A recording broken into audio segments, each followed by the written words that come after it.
tardes a todos, hermanos. Qué bueno que están con nosotros hoy también en la tarde.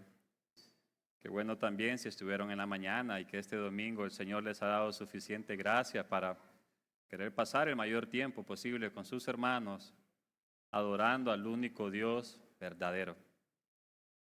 Vamos a seguir estudiando sobre este rey que vino para servir, que es de quien cantábamos en estos 3 cantos.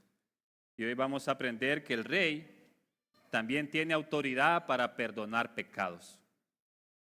Lo vamos a aprender a través de la narración que encontramos en el capítulo 2 de Marcos. Ya terminamos de estudiar el capítulo 1, hoy vamos a iniciar el capítulo 2 y vamos a estar estudiando el pasaje de la curación de un paralítico. Y quiero que me acompañen a leerlo, por favor, si nos ubicamos en Marcos 2. Vamos a leer del versículo 1 hasta el versículo 12. Entró Jesús otra vez en Capernaum después de algunos días y se oyó que estaba en casa. E inmediatamente se juntaron muchos, de manera que ya no cabían ni aún a la puerta, y les predicaba la palabra. Entonces vinieron a él unos trayendo un paralítico que era cargado por 4. Y como no podían acercarse a él a causa de la multitud, descubrieron el techo de donde estaba, y haciendo una abertura bajaron el lecho en que yacía el paralítico. Al ver Jesús la fe de ellos, dijo al paralítico: Hijo, tus pecados te son perdonados. Estaban allí sentados algunos de los escribas, los cuales cavilaban en sus corazones: ¿por qué habla este así? Blasfemia, dice. ¿Quién puede perdonar pecados sino solo Dios? Y conociendo luego Jesús en su espíritu que cavilaban de esta manera dentro de sí mismos, les dijo: ¿por qué caviláis así en vuestros corazones? ¿Qué es más fácil, decir al paralítico: tus pecados te son perdonados, o decirle: levántate, toma tu lecho y anda? Pues para que sepáis que el Hijo del Hombre tiene potestad en la tierra para perdonar pecados, dijo al paralítico: a ti te digo, levántate, toma tu lecho y vete a tu casa. Entonces él se levantó enseguida y tomando su lecho salió delante de todos, de manera que todos se asombraron y glorificaron a Dios diciendo: nunca hemos visto tal cosa. Acompáñenme a orar, por favor, hermanos. Señor nuestro, bendito Salvador, Señor, tú eres el Rey de toda la tierra, Señor, de todo el universo, de todo lo que existe, Señor. Todo lo que hay por ti fue creado para alabanza de tu gloria. Y tienes poder sobre todo, Señor. No hay nada que se escape a tu designio, Señor. Señor, gracias, Señor, porque nos concedes esta tarde estar aquí, a todos nosotros. Que en tu bondad, Señor, nos diste suficiente gracia para disponer ese tiempo, para escuchar tu palabra, para cantarte, para orar juntos, Señor, y también para participar de la cena del Señor. Porque eres bueno, Señor, y nos has hecho tuyos, y quieres que vivamos para ti, Señor. Quiero rogarte, Señor, que uses este pasaje, Señor, para edificar tu iglesia, para animarnos. Señor, que podamos todos recordar, Señor, quién eres y qué es lo más importante que nos has dado. Ayúdame, Señor, a exponer el pasaje con claridad. Siendo yo tan incapaz, Señor, te ruego que por tu gracia, Señor, yo pueda explicar, Señor, este pasaje de modo que sea entendido, Señor. Con fidelidad, Señor, a lo que tú quieres que aprendamos. Gracias por este tiempo, Señor. Gracias, Señor, por tu bondad. En el nombre de tu Hijo oramos. Amén y amén. Cuando pensamos, hermanos, en cuál es el mayor problema o necesidad del ser humano o de los hombres, la respuesta, hermanos, va a surgir de cómo está el corazón, cuál es el estado del corazón. Según como sea el corazón delante de Dios de tal persona, así también va a ser su criterio para pensar cuál es su mayor necesidad o cuál es su mayor problema. Para muchos el mayor problema puede ser la pobreza, la enfermedad, la soledad, para otros la autoestima, para otros el pecado. Eso va a depender de cómo esté el corazón, hermanos. Pero la buena noticia es que Jesús, a través de estas situaciones, puede cambiar lo que es una desgracia total en una manera de mostrar su abundante gracia, hermanos. Y parte de eso es lo que vamos a estudiar en este pasaje de hoy. En el contexto correcto, hermanos, bajo la gracia del Señor, las desgracias solo son un camino al favor de Dios.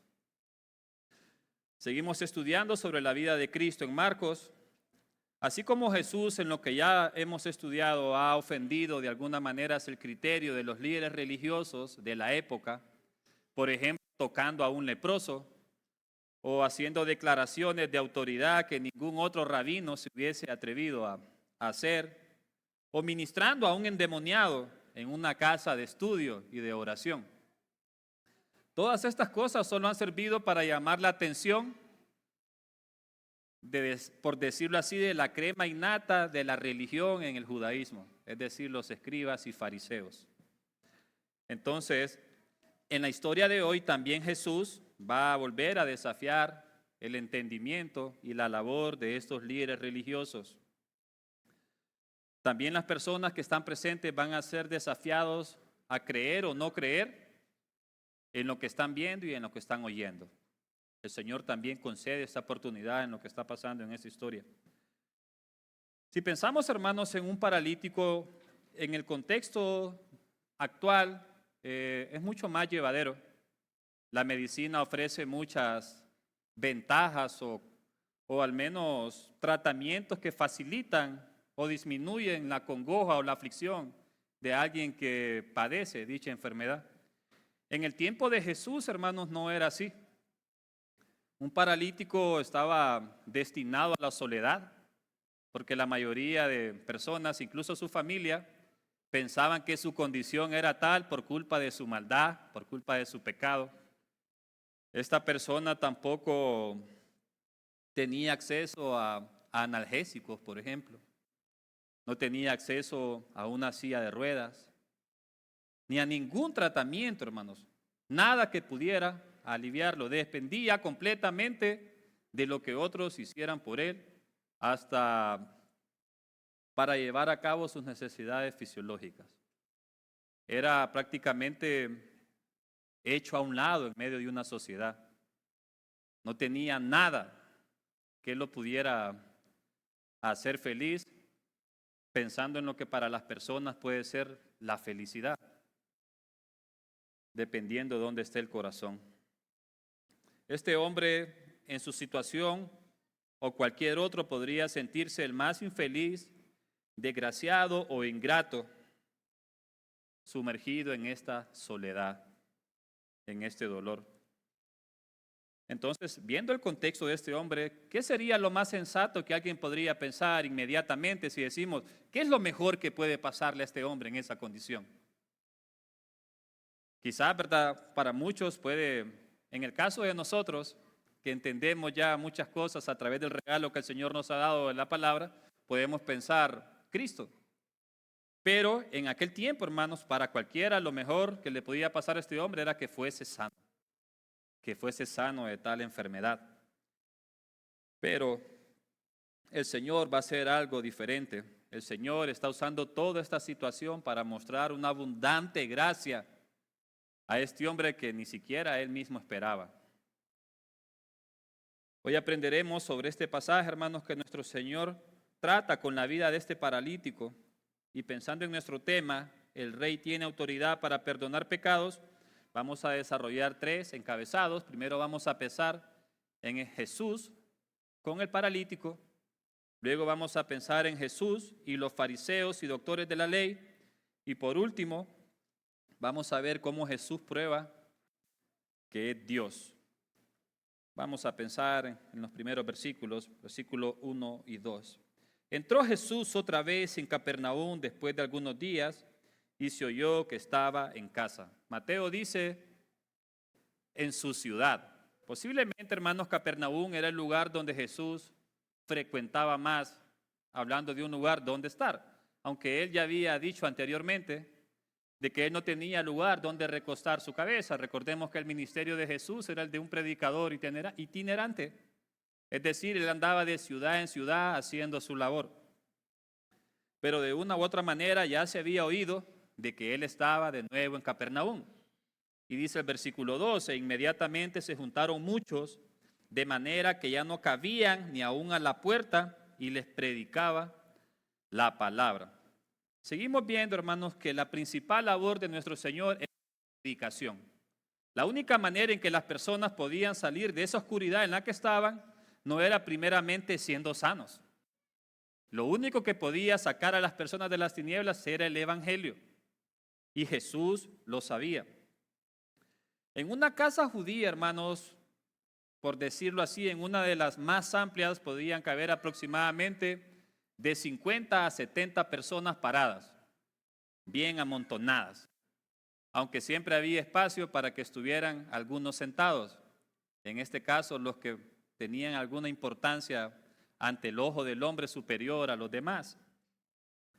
Lucas 5:17 provee información adicional que es importante para el estudio de nuestro pasaje. Dice, y aconteció un día que él estaba enseñando y los fariseos y doctores de la ley estaban sentados, los cuales habían venido de todas las aldeas de Galilea, de Judea y Jerusalén. La influencia creciente de Jesús, hermanos, de lo que hemos estudiado anteriormente, había llegado ya a los oídos de los escribas y fariseos, y ellos hacen acto de presencia, no porque estuviesen interesados en la predicación de Jesús, al menos de una manera positiva, sino porque ellos querían evaluar para ver de qué manera atacar a este rabino, según ellos, que parecía muy superior a ellos. Lucas también dice, y el poder del Señor estaba con él para sanar. Es decir, hermanos, de que aquí no solo ocurrió la sanidad de este hombre del que estamos tratando, hubieron muchas más posiblemente.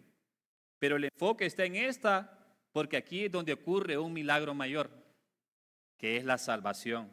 Por eso es que este relato es más importante que cualquier otro evento de sanidad que hubiese ocurrido. Porque siempre, hermanos, es más importante el trato del Señor con el corazón que con cualquier enfermedad o cualquier cosa que esté afectando externamente. Vemos en los siguientes versículos, hermanos, a estos hombres, amigos de este paralítico, y vemos su fe, su amor y su acción. Menciono estas tres cosas porque tienen que ir de la mano. Cuando nosotros somos los que tenemos la oportunidad de servir a otro hermano, estas tres cosas deben ir. Debemos tener fe en que el Señor obre en él, también mostrar amor, pero también acción.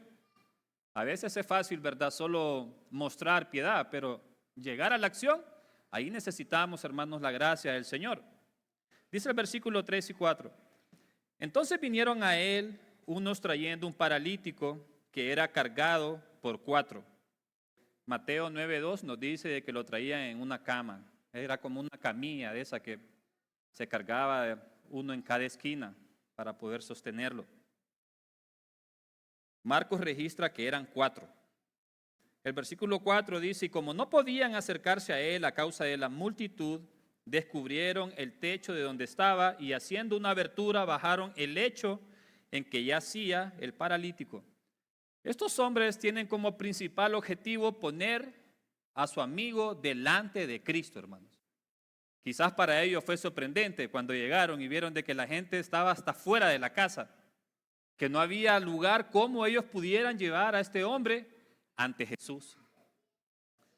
Normalmente las casas en Israel estaban pegadas y habían escaleras en la parte de los lados que hacían que las casas estuvieran muy cerca. Y una persona que subía por las gradas podía fácilmente acceder al techo de otra que no tuviera las gradas. Entonces esto es lo que hacen estos hombres. Ellos ven que no pueden llevar a Jesús como fuera la manera lógica de hacerlo. Entonces cualquier otro hubiera dicho, pues entonces regresémonos.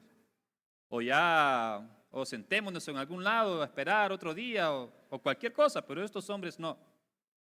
La fe de ellos les mostraba que ellos necesitaban poner a su amigo delante de Cristo para bien de él y de ellos. Entonces ellos idean un plan. Normalmente los techos de las casas estaban hechos de ramas con lodo. Era muy fácil de repente abrir un agujero, muy fácil para ellos, pero quizás muy incómodo para el dueño de la casa, ¿verdad? O incluso para el que estaba predicando. Cualquier otro predicador podría haberse sentido interrumpido cuando de repente ve que el techo se está abriendo, ¿verdad?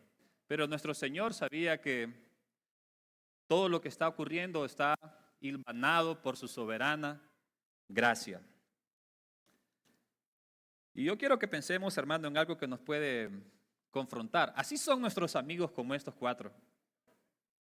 Nuestros amigos, los que nosotros consideramos nuestros amigos, son hermanos que tratan de acercarnos a Cristo de la manera que sea. Pregunto eso, hermanos, porque a veces podemos nosotros tener una idea rara y pensar que hay personas con las que hemos tenido años, pasando tiempo con ellos que son nuestros amigos, pero una vez que venimos al Señor debemos entender algo. Nuestros amigos, hermanos, son los que están interesados en acercarnos a Cristo.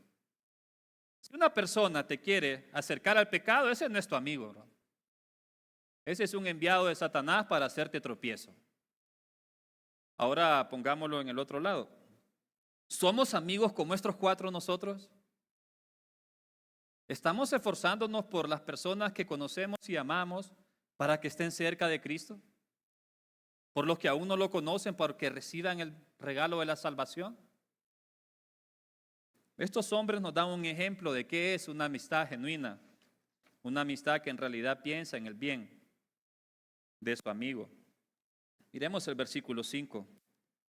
Tus pecados son perdonados. Al ver Jesús la fe de ellos, dijo al paralítico: Hijo, tus pecados te son perdonados. Pensando en el paralítico, hermano, su mayor problema no era su parálisis. Ese no era su mayor problema. Jesús perfectamente podría haberlo sanado y dejarlo ahí con su mayor problema intacto, como pasó con miles, ¿verdad?, en Israel. La Escritura nos enseña, hermanos, que Jesús prácticamente eliminó casi toda la enfermedad en Israel en sus 3 años de ministerio. Pero la mayoría de todos esos que fueron sanados no creyeron en Él como el Mesías. Tristemente eso pasa hoy en día también. Las personas están solo enfocadas en que el Señor solucione las cosas externas de su vida. No están preocupados porque el Señor trate con lo que hay en sus corazones. Muchas personas sanas están condenadas, hermanos, en este tiempo y también hoy, en lo que nos rodea. En el versículo 5 vemos de que el Señor le dice: tus pecados te son perdonados. Los 3, hermanos, pasajes paralelos sobre esta historia mencionan de que fue por la fe de ellos, y a veces quizás esto puede a nosotros hacernos pensar, entonces alguien puede ser salvo por la fe de otro. Por supuesto que no, hermanos. Que el enfermo mismo tuvo fe, lo sabemos por una sencilla razón, hermanos, porque entonces el Señor no hubiese pronunciado esas grandiosas palabras de que había sido perdonado si él no tuviese fe. Nadie, hermano, se salva por la fe de otro, pero aquí aprendemos no solo que los amigos tenían la misma fe del enfermo, sino que Jesús conocía la fe también de todos ellos. Recordemos que Jesús en este momento es 100% hombre, pero también 100% Dios, y es dirigido por el Espíritu de Dios. Él conoce, hermanos, quiénes son sus ovejas. Él sabía bien quiénes son estas personas con las que Él está tratando. Jesús señaló esta fe como una fe que no había de ser vencida por la situación y sobre todo por las dificultades que, como ya lo mencionamos, para este paralítico eran inmensamente grandes, hermanos. Esta era la clase de fe que el Señor siempre identificaba. Normalmente cuando el Señor sanaba y salvaba, Él lo mencionaba, hermanos. Siempre mencionaba la parte de la fe. Y no siempre todos aquellos que eran sanos, es más, en la mayoría de casos de las personas que fueron sanas, no mostraban una fe en el Señor, sino solo buscaban el deseo de que el Señor hiciera este beneficio por ellos. Pero el Señor viene y le dice, tus pecados son perdonados. Le dice, hijo, Mateo 9:2, dice una frase bien bonita respecto a este verso también. Le dice, ten ánimo, hijo. Le dice. La palabra ten ánimo tiene que ver con confiar. Tiene que ver con decirle, alentaos. Esto apunta a la necesidad de salvación, hermanos, más que la de sanidad en este hombre. Tus pecados te son perdonados. Jesús ve el estado espiritual de este hombre, pero también ve su esperanza en él. Es como si le dijese, tu fe no ha sido en vano. La fe de este hombre no ha sido vana. Ha confiado en el Rey del universo. Ninguno, hermanos, que confíe en Cristo va a ser defraudado nunca. Y este hombre había confiado en Cristo. Y el Rey se ha compadecido de este hombre. Y aquí, hermanos, exactamente ocurre lo mismo que ocurre en la salvación de cualquier otra persona. El Señor obrando a través de su gracia. El Señor trayendo arrepentimiento a través de su gracia. El Señor obrando una fe genuina a través de su gracia. El perdón de Jesús, hermanos, viene a través del arrepentimiento y fe en Él. Así que, si la Biblia nos enseña esto, esto tuvo que ser una realidad también en la vida de este hombre. El Señor sabía que se había arrepentido y que tenía fe en Él. Jesús le dio algo mejor de lo que Él esperaba, hermanos. Quizás Él no entendía cuál era el plan de Dios y así nos pasa muy seguido a nosotros. ¿Cuántas personas que hoy son salvas llegaron a la iglesia con la esperanza que el Señor restaurara su matrimonio o los levantara de algún fracaso o sanara heridas por la muerte de alguien? Entre un montón de cosas, hermanos. Y una vez que llegamos al Señor nos damos cuenta que el Señor nos da algo mejor por lo cual nosotros estábamos buscándolo. Porque así es nuestro Dios. Tu mayor problema, hermanos, si ya son salvos, su mayor problema ya fue solucionado. Ya fue solucionado por la obra de Cristo. Así que debemos de tener cuidado de seguir yendo en pos de comodidades externas o buscando cosas materiales, cuando ya lo mejor que el Señor nos puede dar, nos lo dio en su Hijo. Debemos tener mucho cuidado con eso, hermanos. Normalmente cuando una persona está en busca de una sanidad, sea para él o para alguien, tiende a dudar del Señor cuando no pasa lo que él espera. Tiende también a apartarse, en el peor de los casos, del Señor. Así que debemos entender que lo mejor que el Señor nos puede dar es gratis. Y Él nos los ha dado si le hemos conocido. Vamos a ver la parte de Jesús y los fariseos y doctores de la ley que Lucas nos menciona que estaban ahí. El versículo 6 dice, estaban allí sentados algunos de los escribas, los cuales cavilaban en sus corazones. Versículo 7, ¿por qué habla este así? Blasfemia dice, ¿quién puede perdonar pecados si no solo Dios?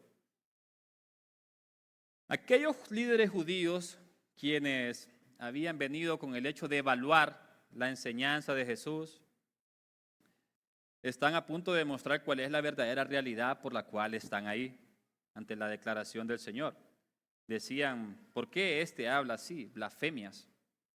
Pero la segunda pregunta que hace, hermanos, tiene hasta cierto punto lógica, hasta para nosotros también, porque ellos preguntan, ¿quién puede perdonar pecados si no solo Dios?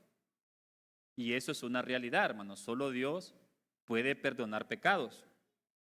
La blasfemia, hermanos, era la muerte entre el pueblo de Israel. La blasfemia era castigada con la muerte. Entonces aquí solo hay dos opciones, hermanos, respecto a Jesús. O Jesús es blasfemo o Jesús es Dios. Entonces eso es lo que el Señor debe tratar de solucionar en los corazones de todos los que están ahí y mostrar si Él es un blasfemo o si en realidad Él es Dios. El Señor en su compasión va a ofrecer una oportunidad a estos hombres a través de darles una evidencia de que Él es quien dice ser. Él va a hacer un milagro que quizás tiene el propósito de mostrarles de que Él es Dios, que así como tiene autoridad para perdonar pecados, también tiene autoridad sobre la enfermedad. Normalmente, para los israelitas, un profeta que tenía autoridad de parte de Dios podía comprobarlo a través de hacer milagros, a través de hacer algo que fuera un prodigio que nadie más podía hacer.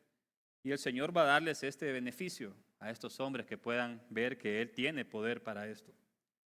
Pero Jesús conoce sus corazones también, hermanos. El versículo 8 dice, y conociendo luego Jesús en su espíritu que cavilaban de esta manera dentro de sí mismos, les dijo, ¿por qué caviláis? ¿Por qué caviláis? La idea es, ¿por qué razonan de esta manera?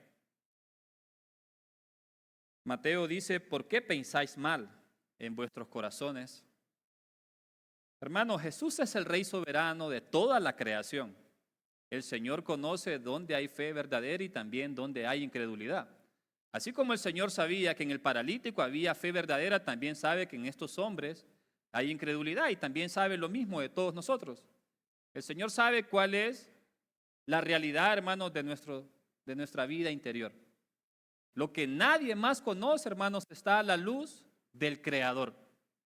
El Señor conoce cada pensamiento, cada palabra, cada acción y con qué intención lo hacemos. Él está al tanto de todos, así como de estos hombres. Él conoce la fe verdadera, hermanos, y la fe falsa. Este principio puede ayudarnos, hermanos, de una manera profunda a vivir de una manera santa para el Señor. Nosotros podemos engañar a cualquier persona respecto a nuestra vida cristiana, pero a Dios no, hermanos. Hablábamos con los hermanos profesionales el viernes de que uno de los problemas, no solo del mundo, sino de la iglesia, es el deseo de vivir de apariencias. Muchas veces para los cristianos es suficiente que los demás piensen que somos piadosos, aunque no sea una realidad. Así como para el mundo lo que importa es que las demás personas piensen que están bien o que son felices. Tristemente, para los cristianos a veces lo único que queremos y que nos interesa es, con tal que las personas piensen de mí que soy piadoso, me basta. Aunque muchas veces no sea una realidad, pero ante los ojos del Señor la realidad, hermanos, está de par en par. Y yo quiero que pensemos en eso, de que el Señor está al tanto de esto. Ahora en nuestro último punto, Jesús prueba, hermanos, que es Dios. El versículo 9 al 12, primero Él muestra que tiene autoridad para perdonar. Dice el versículo 9, ¿qué es más fácil? ¿Decir al paralítico, tus pecados te son perdonados? O decirle, levántate y toma tu lecho y anda. ¿Qué es más fácil, hermanos? La respuesta es, para Jesús, las dos cosas. Pero a decir verdad, hermanos, el perdón iba a tener un precio bien alto para Cristo, aunque para nosotros es gratis. Y yo quiero que pensemos en unos versos que yo sé que la mayoría conocen, Isaías 53. Voy a leer Isaías 53 del 3 al 5, pensando en el sufrimiento del Señor para alcanzar nuestro perdón. Fue despreciado y desechado entre los hombres, varón de dolores, experimentado en quebranto, y como que escondimos de él el rostro, fue menospreciado y no lo estimamos. Ciertamente llevó él nuestras enfermedades y sufrió nuestros dolores, y nosotros le tuvimos por azotado, por herido de Dios y abatido. Mas el herido fue por nuestras rebeliones, molido por nuestros pecados. El castigo de nuestra paz fue sobre él, y por su llaga nosotros fuimos curados. Más adelante dice también, hermanos, del versículo 10 al 12, pensando en cómo el Señor miraba el sacrificio de Cristo y el propósito. Con todo eso, Jehová quiso quebrantarlo, sujetándolo a padecimiento. Cuando haya puesto su vida en expiación por el pecado, verá linaje, vivirá por largos días, y la voluntad de Jehová será en su mano prosperada. Verá el fruto de la aflicción de su alma y quedará satisfecho. Es como si el Señor ve, hermanos, el alcance de la salvación a través de su sacrificio y encuentra complacencia, hermanos, en lo que hizo. Por su conocimiento justificará a mi siervo justo a muchos y llevará las iniquidades de ellos. Por tanto, yo le daré parte con los grandes y con los fuertes repartirá despojos, por cuanto derramó su vida hasta la muerte, hermanos. Él vació su vida por nuestro perdón y fue contado con los pecadores, habiendo él llevado el pecado de muchos y orado por los transgresores. Así que aunque las dos cosas son fáciles para el Señor, hermanos, el perdón, le costó mucho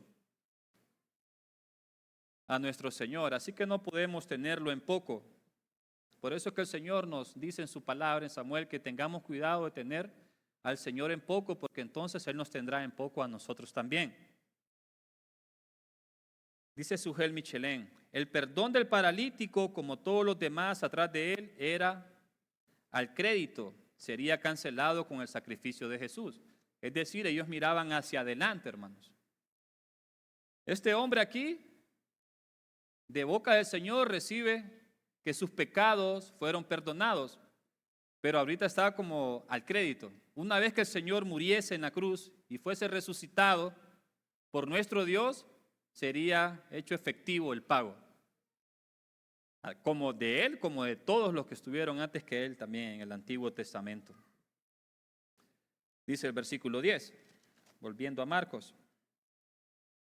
Pues para que sepáis que el Hijo del Hombre tiene potestad en la tierra para perdonar pecados, dijo al paralítico, pues para que sepáis que el Hijo del Hombre tiene potestad en la tierra de perdonar los pecados. ¿De dónde viene esta potestad que tiene el Hijo para perdonar pecados? Hermanos, quiero ir a otro pasaje que está en Daniel, que lo hemos leído varias veces en el estudio de Marcos, para aprender sobre Jesús como el Rey que había de venir. Vamos a leer Daniel 7, del 13 y 14. ¿Por qué el Señor tenía autoridad para esto?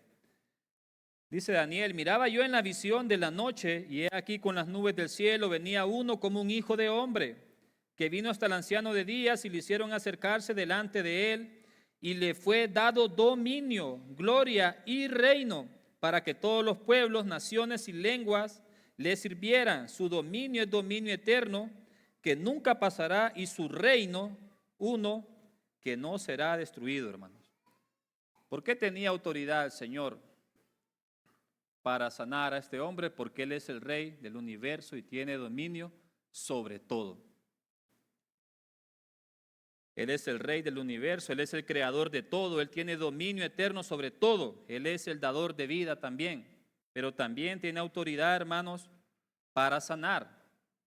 Dice el versículo 11, volviendo a Marcos. A ti te digo, levántate, toma tu lecho y vete a tu casa. Esto es impresionante, hermanos. Este hombre, no sabemos cuánto tiempo anduvo usando esta cama como un medio de transporte para donde él necesitase moverse. En este momento se vuelve una prueba irrefutable de la perfección de la sanidad del Señor. La sanidad del Señor no era algo progresivo, hermanos, sino que era algo inmediato. Este hombre fue sano inmediatamente y se cumple la Escritura. Quiero que volvamos a Isaías de nuevo. Dice Isaías capítulo 33. Voy a leer el versículo 23 y 24. Tus cuerdas se aflojaron, no afirmaron su mástil ni entesaron la vela. Se repartirá entonces botín de muchos despojos, como mencionábamos más en el capítulo 53. Y los cojos arrebatarán el botín. No dirá el morador, estoy enfermo, al pueblo que more en ella le será perdonada la iniquidad. Dice más adelante también el capítulo 35, del versículo 4 al 6. Decid a los de corazón apocado, a los que estaban espiritualmente así como este paralítico, esforzaos, no temáis, he aquí que vuestro Dios viene con retribución, con pago. Dios mismo vendrá y os salvará. Entonces los ojos de los ciegos serán abiertos y los oídos de los sordos se abrirán. Entonces el cojo saltará como un ciervo y cantará la lengua del mudo. O sea, lo que está ocurriendo, hermanos, es la manera en que el Señor está probando que Él era el que traía la salvación. Los fariseos no podían ver esto. Dice el versículo 12 de Marcos. Entonces él se levantó enseguida y tomando su lecho salió delante de todos, de manera que todos se asombraron y glorificaron a Dios, diciendo, nunca hemos visto tal cosas. Él recibe restauración primeramente, hermanos, de su miseria espiritual. Pero el Señor, en su gracia, para alabanza de su gloria, como dice el versículo, también le ofrece sanidad física, sin merecer ni una ni la otra, hermanos. Este hombre no merecía ni una ni la otra. Si pensamos en la obra de nuestro Señor, prácticamente su cerebro empezó a funcionar, empezó a enviar señales de que su cuerpo se moviera, sus músculos, sus tendones, prácticamente el Señor los restauró en un instante, porque Él es el creador, Él ordena y es hecho. Él es el rey, Él tiene dominio, Él tiene autoridad para hacer esto. Un pasaje que nos ayuda a ver de una manera ilustrada lo que está pasando aquí, hermanos, es Ezequiel. Voy a leer Ezequiel 37, del versículo 1 al 6. Dice la palabra del Señor. La mano de Jehová vino sobre mí y me llevó en el espíritu de Jehová y me puso en medio de un valle que estaba lleno de huesos y me hizo pasar cerca de ellos por todo en derredor y he aquí que eran muchísimos sobre la faz del campo y por cierto secos en gran manera. Y me dijo, hijo de hombre, ¿vivirán estos huesos? Y dije, Señor Jehová, tú lo sabes. Me dijo entonces, profetiza sobre estos huesos y diles, huesos secos, oíd palabra de Jehová. Así ha dicho Jehová el Señor a estos huesos, he aquí yo hago entrar espíritu en vosotros y viviréis. Y pondré tendones sobre vosotros y haré subir sobre vosotros carne y os cubriré de piel y pondré en vosotros espíritu y viviréis y sabréis que yo soy Jehová. Esto está ocurriendo espiritualmente en la vida, hermanos, de este paralítico, pero también nos sirve, este pasaje viene con todo y ilustración de lo que está pasando. Espiritualmente se cumplió en este hombre y nos incluye la ilustración. Lo que físicamente pasó en este hombre, hermanos, solo adorna lo que ya había ocurrido en su interior. Es gracia sobre gracia. Es el Señor bueno obrando, hermanos, en este hombre de esta manera. Nuestro Dios, hermanos, no tiene límites, Él puede hacer todo. Pero yo también quiero aclarar algo, hermanos, respecto a esta enseñanza. Dios es digno, hermanos, de toda gloria, aunque no hubiese sanado a este hombre, hermanos. Él es digno de toda gloria, aunque no lo hubiese sanado. Lo mejor que podía hacer por él ya lo había hecho. Ya lo había salvado. Y eso es lo mejor que podía hacer por él. La sanidad fue gracia sobre gracia por un propósito. En otras ocasiones, hermanos, el Señor va a salvar, pero no va a sanar. Debemos entender eso.